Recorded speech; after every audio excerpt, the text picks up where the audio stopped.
Talvez uma das coisas que mais incomoda a gente que trabalha com impressão 3D é o tempo que uma peça demora para imprimir. Hoje a gente vai reagir aqui ao vídeo do Arne Bohren, é um cara que a gente já reagiu a alguns vídeos aqui, que é imprima em 3D 50% mais rápido com essas dicas, ou seja, configurações do fatiador. Bora ver o que ele vai dizer. Impressões 3D lentas, e se pudéssemos torná-las mais rápidas instantaneamente? Então, hoje vou mostrar como acelerar Seria uma suas maravilha, impressões 3D sem sacrificar a qualidade para que você possa fazer mais impressões em menos tempo. Com essas dicas, muitas vezes você pode reduzir seu tempo de impressão pela metade, obtendo o dobro de peças na mesma máquina. Parece incrível, certo? E tudo o que você precisa são alguns ajustes bem simples, a maioria dos quais você pode fazer no seu fatiador sem alterar mais nada. Honestamente, estou muito bravo. O que normalmente eu faço para diminuir o tempo, né? Você escolher o tipo de preenchimento. Então, às vezes, a depender da peça, você colocar iluminação, se for uma peça que não precise muito de preenchimento, ou concêntrico também. Você diminuir também um pouco a densidade de preenchimento. Normalmente vem ali em 15%, às vezes você consegue fazer uma peça com 10%, com 8%,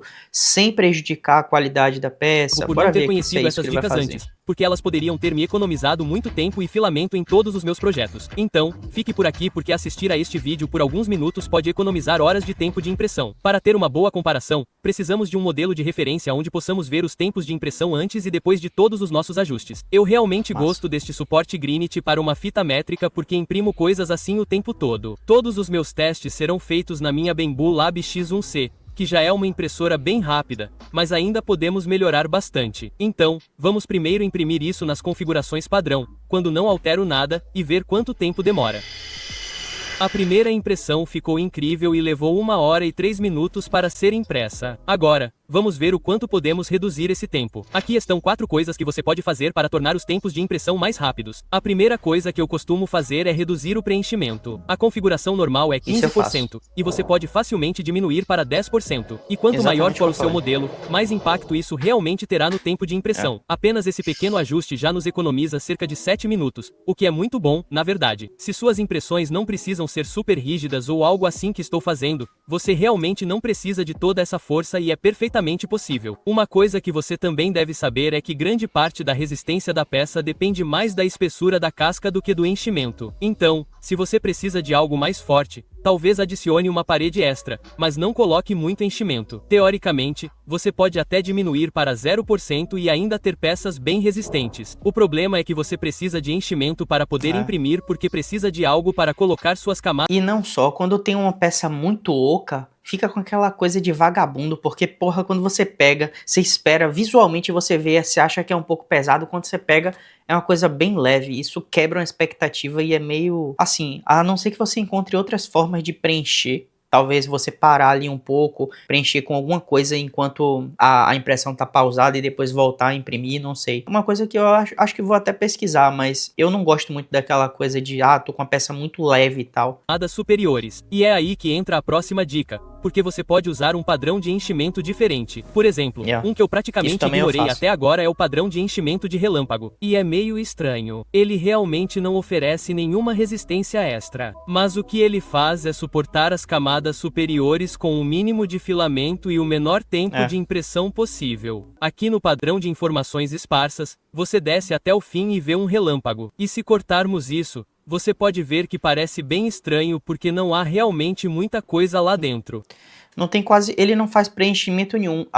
Os únicos preenchimentos que tem ali é como se fossem suportes. Só que suportes, no caso, que você não vai tirar, né? Suportes basicamente para você, o necessário para você fechar a peça. Uma coisa que eu queria dizer neste momento é que a porcentagem de preenchimento é uma medida um pouco estranha, porque você obviamente pensaria que se você colocasse algo com preenchimento de granulação e colocasse 15% de preenchimento, o produto final teria o mesmo peso de algo em que você coloca a mesma porcentagem de preenchimento com, seja lá o que for, preenchimento relâmpago. Mas, na verdade, isso não é verdade. Você terá pesos muito diferentes. Acho que quando fiz o mesmo com preenchimento relâmpago em vez de grade, um tinha 30 gramas e o outro tinha 40 gramas de peso. É uma diferença muito grande. Uma última coisa que eu quero mencionar especialmente sobre preenchimento são os modificadores. Com modificadores, você pode ter configurações diferentes em diferentes regiões da peça. Por exemplo, se eu disser, esta é a parte inferior, eu quero que seja mais forte. Eu posso simplesmente ir na peça, clicar com o botão direito e adicionar um modificador.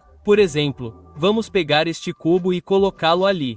Esse cubo agora pode ser reduzido para o tamanho que você precisa. Agora esse cubo cobre apenas a parte inferior. Agora podemos alterar as configurações apenas na área onde o cubo se cruza com nosso modelo. E se eu quisesse dizer, ei, vamos imprimir a base um pouco mais resistente ou por qualquer motivo, então eu poderia simplesmente entrar aqui e dizer, ok, vamos deixar essa densidade de preenchimento de 30% bem ali, e ela ficará lá. Depois disso, ela voltará para os 10 a 15% normais dos quais falamos antes. Com esse modelo, não acho que modificadores sejam necessários. Sempre que imprimo algo ou quero imprimir algo, me pergunto quanto tempo realmente devo gastar otimizando isso no Slicer, porque acho que você precisa ter certeza de que isso realmente faz sentido. Se você imprimir algo que não leva muito tempo, não gaste muito tempo otimizando. Faça apenas o básico e torne-o mais rápido, mas não exagere, considerando que... Agora, basicamente, são essas duas coisas que eu faço, né? Ele disse aqui que são 4 dicas, bora ver as outras, porque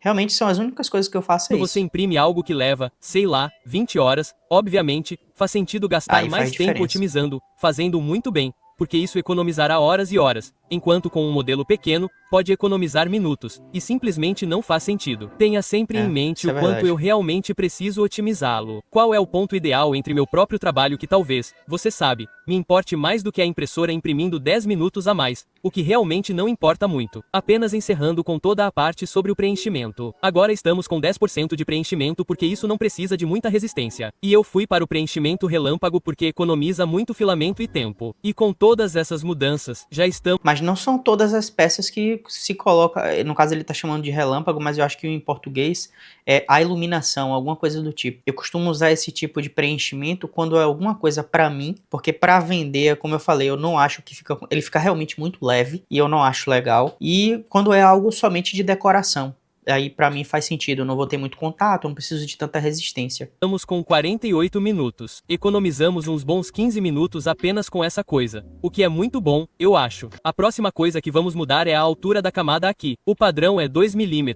E vamos aumentar para 28 mm. E isso nos dá muita velocidade porque a impressão vertical leva muito tempo. Eu normalmente deixo 2 milímetros mesmo. Não, isso eu não altero. Só esta mudança nos deixa com 45 minutos agora, o que é muito bom. Essa configuração é um pouco complicada porque acho que depende muito do tipo de peças que você está imprimindo. Com essa coisa de grid infinity, que é bem plana em praticamente tudo, não tem problema nenhum. Mas se você tiver coisas arredondadas, então você está tendo problemas bem rápido porque isso pode levar a uma escada se você tiver camadas de altura mais altas. E isso é algo que você realmente precisa verificar. Você está tentando obter a melhor qualidade ou a impressão mais rápida. Se você tem um modelo que tem áreas com muitos detalhes e outras áreas que são bem padronizadas, você definitivamente deve pensar em fazer a altura de camada adaptável. Assim, isso realmente analisa o modelo e onde estão os detalhes. Se houver um pequeno detalhe, ele imprime camadas maiores, economizando seu tempo. Onde estão os detalhes, ele faz camadas menores, dando a você mais detalhes. Então aqui você está meio que obtendo o melhor dos dois mundos, o que definitivamente faz muito sentido se isso for algo que se aplica ao seu modelo. Por acaso, eu também não sou muito de colocar o adaptável, eu coloco todas por uma, né? Mas faz muito sentido colocar a espessura de camada adaptável, né? Como ele falou aqui. Às vezes, se você tem peças onde não tem tanto detalhe assim, ele pode colocar uma camada mais rápida que não vai fazer tanta diferença. Acho que, neste caso, como não temos muitos detalhes, não faz muito sentido fazer isso,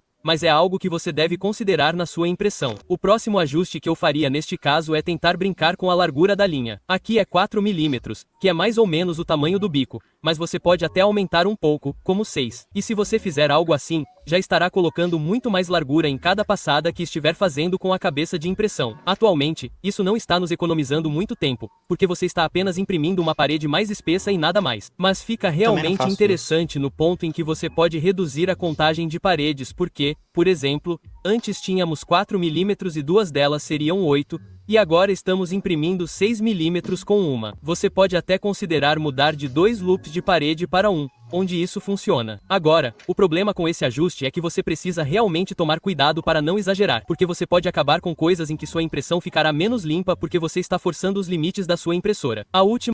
isso daí eu acho que não vale a pena não. Uma dica que realmente se aplica a modelos como este é usar um bico maior, talvez ir de 4 mm para 6 ou até 8. E o legal... Isso só vai funcionar em peças maiores ou que não precisa de um bom acabamento. um bico assim muito grosso, fica muito visível as linhas de Aqui é camada. que você está colocando muito mais filamento a cada passada. Também o torna mais rápido, é claro. Eu, por exemplo, agora tenho um bico de 8 milímetros para minha impressora, o que é muito bom, especialmente para algo como uma grid Infinity como esta. E com um bico grande, você obtém muitos benefícios porque agora a largura da linha já é 8. Então dobre o ponto 4 que tínhamos antes. Assim, podemos facilmente acessar o menu de força e então mudar os loops de parede de 2 para 1 porque agora é a mesma coisa e você não precisa de mais do que isso. E isso realmente economiza muito tempo de impressão. O interessante é que, com um bico grande, algumas outras dicas não se aplicam tanto. Ele vai economizar, vai, porque ele vai passar mais rápido, só que como ele vai passar mais filamento, também vai gastar mais filamento do que o outro bico. Por exemplo, passar da altura da camada de 4 milímetros para a mais alta,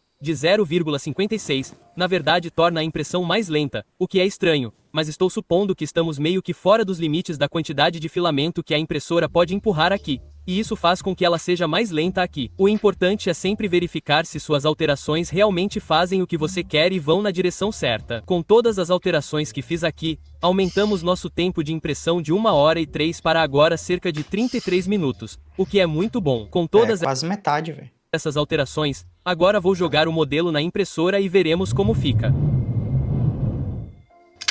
Tudo bem. É o dia seguinte e aqui temos a impressão final. E acho que o resultado é bem sólido. Definitivamente consigo ver que tem algumas arestas aqui e ali, mas ainda é uma impressão bem funcional. Assim, se você vai colocar como um organizador da sua casa, ou alguma coisa pessoal que não precisa muito de acabamento, faz total sentido, né? Porque você vai economizar metade do tempo, onde você pode estar imprimindo mais coisas ali. Só que eu realmente não recomendo se você está fazendo isso para um produto, para vender ou para desenvolver um produto seu para sua marca. Porque realmente você vê que fica visível ali as linhas de camada. Sabe, é resistente e tudo mais. Pessoalmente, acho que este é um ótimo exemplo de que aqui você está fazendo concessões entre velocidade e qualidade. Isso definitivamente é um pouco mais áspero, mas ainda perfeitamente utilizável. Como eu disse, fiz alguns que ficaram muito ruins. E, você sabe, é aqui que você pode economizar muito tempo, especialmente com uma largura de camada maior e bicos grandes em peças complexas. Você está começando a obter impressões bem ásperas. No final, você tem que saber onde fazer os sacrifícios, sabe? Devo ir um pouco mais devagar e ter uma impressão com aparência perfeita ou estou bem com isso, que ainda está, você sabe, funcionando bem, mas está parecendo um pouco áspero. E é aqui que você precisa fazer um pouco de tentativa e erro e descobrir o que realmente quer para obter o melhor resultado para você. No geral, realmente espero que este vídeo ajude você a fazer suas impressões mais rápidas. E se você estiver pensando em qual fazer primeiro, eu faço na sequência que mostrei neste vídeo, porque diminuir o preenchimento e também usar o preenchimento Lightning provavelmente manterá a qualidade das suas impressões muito boa por muito tempo. E depois disso você começará a degradar um pouco a qualidade que está obtendo. E se isso foi interessante... Pois é, eu costumo usar realmente só aquelas duas, né, que você muda o preenchimento e muda o tipo de preenchimento. Você costuma otimizar suas impressões de que forma? Você usa alguma outra técnica que ele não disse aqui ou que eu também não sabia? Porque até na verdade a espessura de camada eu já sabia, mas eu não costumo muito usar, depende muito do objeto. Mas sinceramente, 99% das vezes eu não uso, eu coloco a espessura mesmo igual, não boto adaptativa. E qual a dica que você tem aqui que você consegue dar para otimizar cada vez mais as peças, seja no fatiador ou alguma outra técnica para fazer o acabamento de sua peça? Se você gostou desse vídeo, deixa o like aqui no vídeo do Arne, vou deixar aqui embaixo, deixa também o like nesse vídeo que você ajuda esse canal a crescer, se inscreve aí no canal e a gente se vê no vídeo de amanhã. Valeu!